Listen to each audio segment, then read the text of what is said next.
Designing exhibits from the fun to the tedious. And I am Sarah John Catcher, and unlike most months, I am your host, and Sarah Rosenkrans will be our presenter today.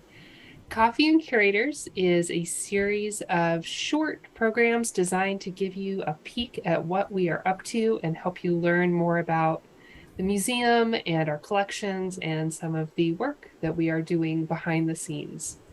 Before I introduce my wonderful colleague, I would like to acknowledge that this museum is part of Indiana University, which was built on the indigenous homelands of the Miami, the Shawnee, the Potawatomi, and the Delaware people.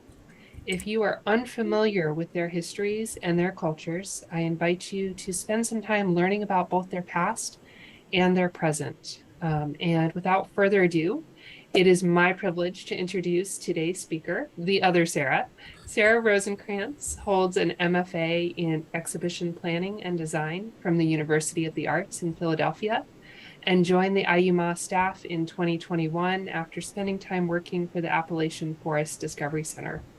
Her skills and talents have been absolutely instrumental over the last 18 months, and at this time, I am thrilled to turn over the mic to her. Thank you, Sarah. And thank you all for joining me today. I'm going to walk you through basically half of my job, which is designing exhibits. And before I jump into that, I do just want to say that this is how I was taught to design exhibits with a few modifications. And there are many different ways to do it, so if you know of a different way, it's probably not wrong. It's more of an art than a science.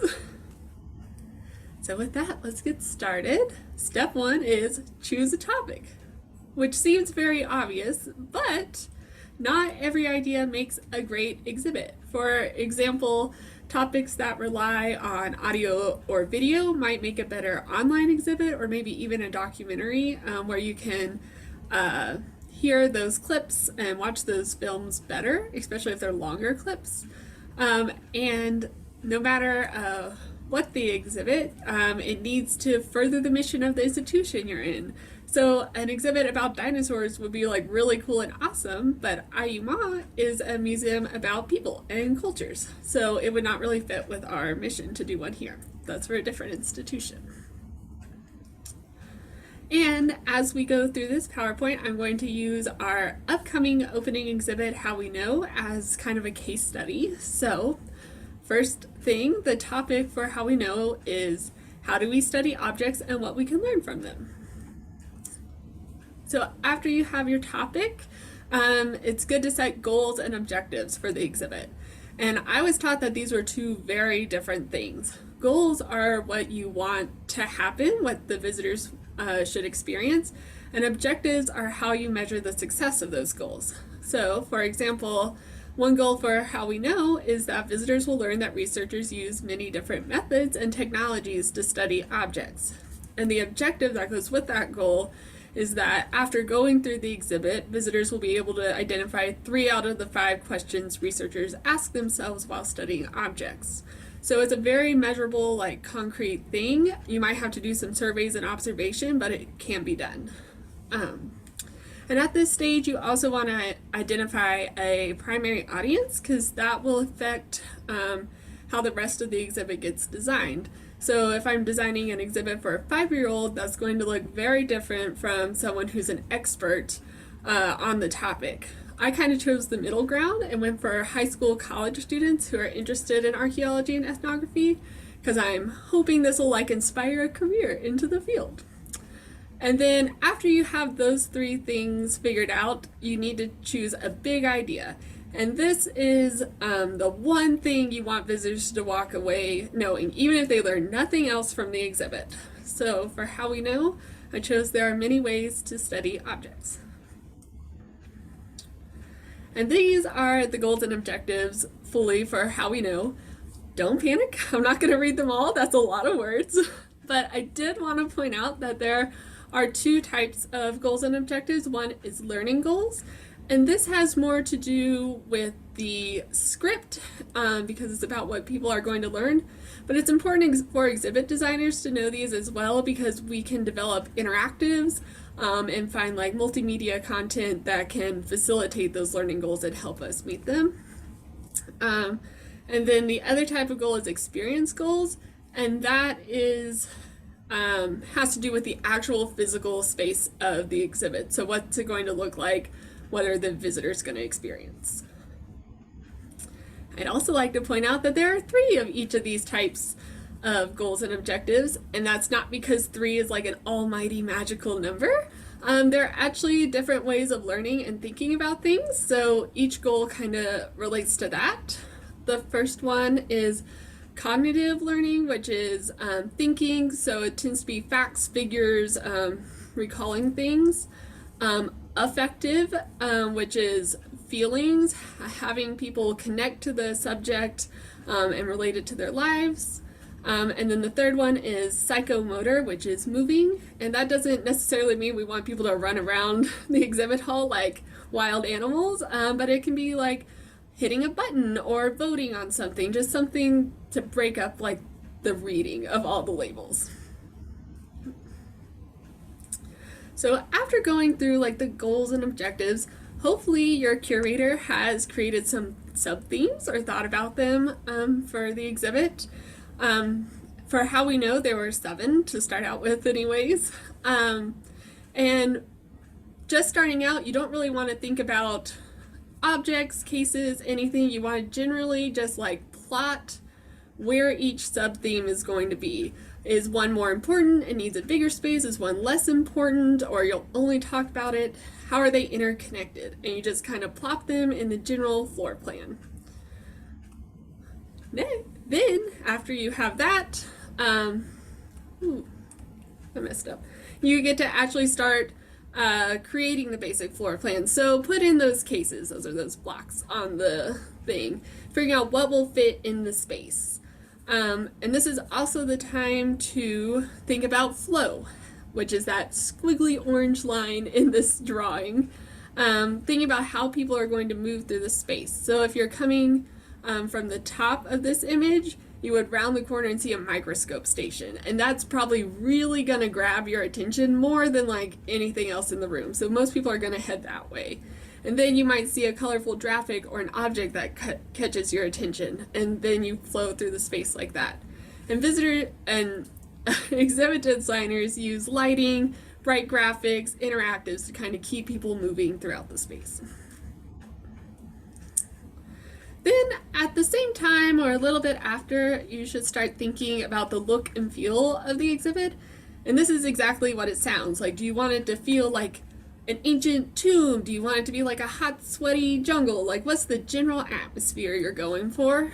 For how we know, I went with a technology trade show kind of vibe because we're discussing a lot of different techniques and researching opportunities. So I found a lot of pictures that kind of fit that description. And as you can see, it's like white with pops of bright colors. So that's what's going to be featured in the exhibit. And right after that, or along with look and feel, you can start thinking about how your graphics are gonna look. So you're using that color palette you developed, and then here comes like the true hardest task of any exhibit is choosing a font, because there are like 1,000 fonts out there, like so many. You can spend a whole day. But it's also important because it needs to be readable, but it also needs to reflect the exhibit. Like for how we know, I would not choose a typewriter font because it's kind of old-fashioned. Instead, I kind of want like a sleek, modern, computery font. Yeah. And then once you have all the basics done, it's time to actually start designing. And at this point, I just add all the things. I go crazy on Pinterest boards, I look for inspiration, I do a lot of sketches, and I just let my mind run wild. And one thing in particular for how we know is we had this long list of different techniques for each question we were trying to answer. And if you look at it in a list form, it's pretty boring. So I spent a lot of time trying to figure out how to show these different techniques that wasn't overwhelming and boring. And these are some of my sketches, but I got really inspired by the image in the center, which is a wheel, and that's kind of what we're going with. So you'll be able to see one technique at a time and then spin the wheel to see the others, so you're not just overwhelmed with information when you look at it. Now, if you put all these ideas into a floor plan, you might get something that looks like this, which is a lot and slightly overwhelming. So the next step is to pare down and revise. Figure out what's really needed. Refer back to those goals and objectives to help weed out some of that stuff would be cool but is not relevant. And you do this for visitor experience and comfort, but also for ADA accessibility. You want people to actually move through the exhibit and have a good time no matter what their abilities are. It's also the time to start thinking about like budget and what skills staff has and how much time you actually have to make this exhibit. Like, is it going to take 10 years or like 3 months, you know? And then don't forget about the artifacts in all of this. So at this point, you should have the dimensions for your cases. Your curator has put together like a wonderful list of artifacts that are amazing, and it's time to kind of put those two together. And we do that in a way that's called layout. So we kind of gather all the artifacts, we stage them how we want. We take pictures like the one on the left, which is for a visible storage case because we have not done this yet for how we know. And we'll take measurements to build risers. We do drawings for mounts that we pass on to our preparators for them to build. And that's the next step. So using all that information, it's time to build everything you need for the exhibit. And that includes painting the walls, printing the graphics you've created, everything. And then you get to install it, which is hectic, but also super rewarding to finally see all your hard work coming together. And then you just sit back and relax, and there's nothing else to do. Just kidding. There's a couple other things to do. So you might want to do evaluations, turning back to those goals and objectives, finding out if you're actually meeting them. And if not, doing some like small tweaks and maintenance to make sure the exhibit stays up and running. So you might find in your survey that visitors are misunderstanding one section. So you might do a slight rewrite of an exhibit text and put up the new one. Or you might find that your interactives keep breaking down, and so it might need to get redesigned and rebuilt. So things like that. And then there's always a new project to work on after that. But that's the general gist. Thanks, Sarah. That was a really nice overview of kind of I think, a process that's mysterious to people outside of the museum world.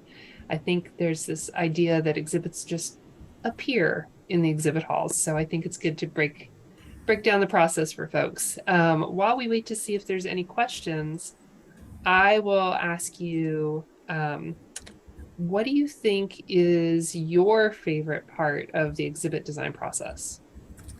I love thinking about interactives and trying to design them because I am one of those weird museum visitors that read every single label, but most people aren't, and I like finding creative ways to like get the same point across that does not necessarily involve words. Yeah.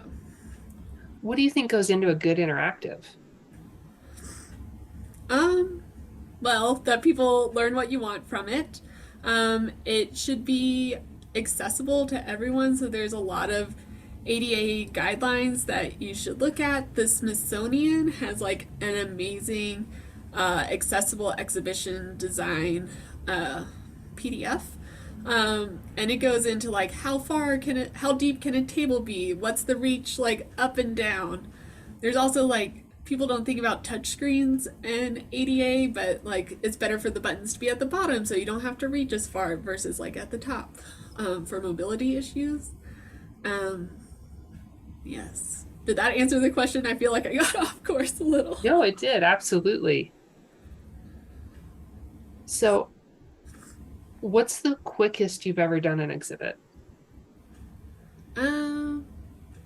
8 months? 9 months? Let's see, I started in September and it opened in May.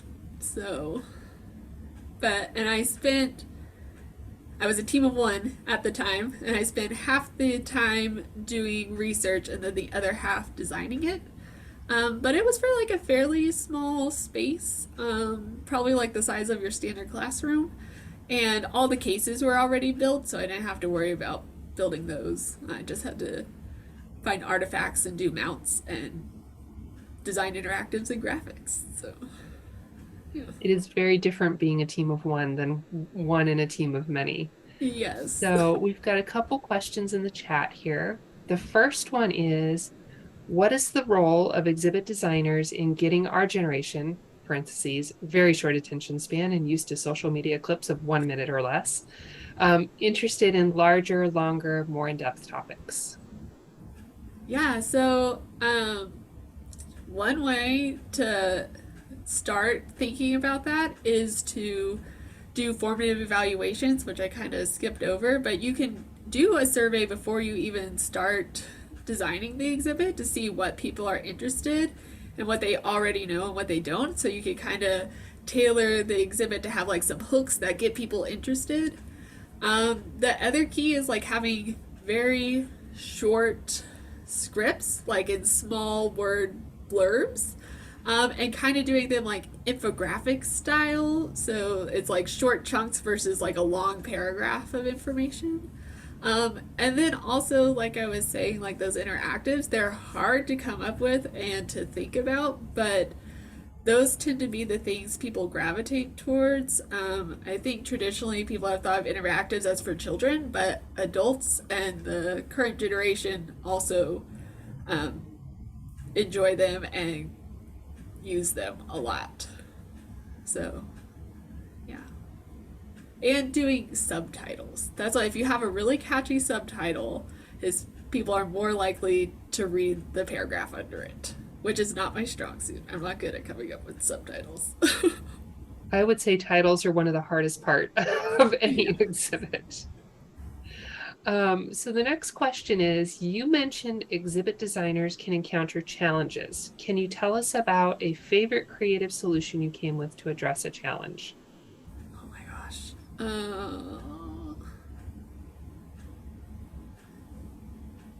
My mind is completely blanking.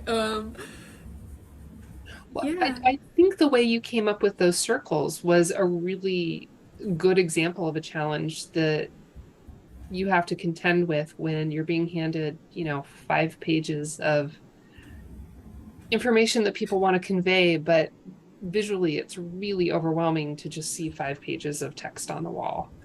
Right. Yeah. So there's that. And then for a different exhibit for Bird Bomb, we've been toying around with trying to get scents in it because we're recreating like a bizarre scene. But some people are sensitive to smells, so we don't really want to flood the room, and it also doesn't necessarily tie into other exhibits. So we toyed around with like scratch and sniff stickers, but they were pricier than any of us ever imagined they would be. So we've been like trying to develop like smell boxes, but there's like 50 different ways to do them, so it's a lot of like digging around on exhibit museum forums and like tinkering with like fans and circuits and things to try and figure out what's the best fit and doable. So, which that one's fun. I did a lot of research into smells for that, which was interesting. It's one of the great parts about museum work. You never know where your research will lead you. Yeah. Um, the next question is about color and how do you develop your palette and what kind of factors do you use to guide that selection process? Yeah, so the way I do it is I truly rely on those look and feel images. So for this, it was like those trade show ones, and they were all white backgrounds with bright colors. If I was doing for one of our archaeology exhibits, they're more like earth tones, so I got a lot of images of like fields and things. And I go into Illustrator or Photoshop and I just color pick ones that I like. And then I use there's a online color checker, and you can choose like a background and a foreground color, which is the foreground is usually black or white because that's the color your text is going to be. and you can see the contrast between those two colors, and they rank it with like ADA, like is this good for visually impaired people, is this not great at all. um, so that's kind of how I do it. I like pick my colors and get generally close to what I want, and then I tweak them to make sure they're able to be read and used by everyone.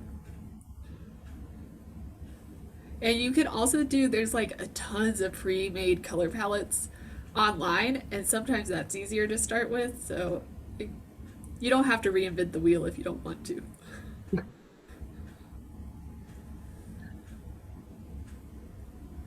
Fantastic. And the timing is perfect because we are now at 3:20 and these are advertised as being a 10-minute talk with 10-minute of Q&A.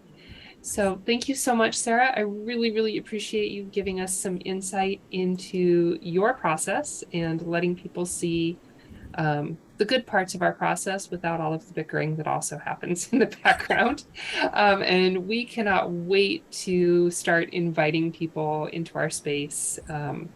So please make sure that if you don't already follow us on social media, that you start doing so so that you can be in the know for when we have additional events like this, and most importantly, when opening day is going to be. So without any other things, any other questions popping up in the chat, we will say thank you and have a wonderful day.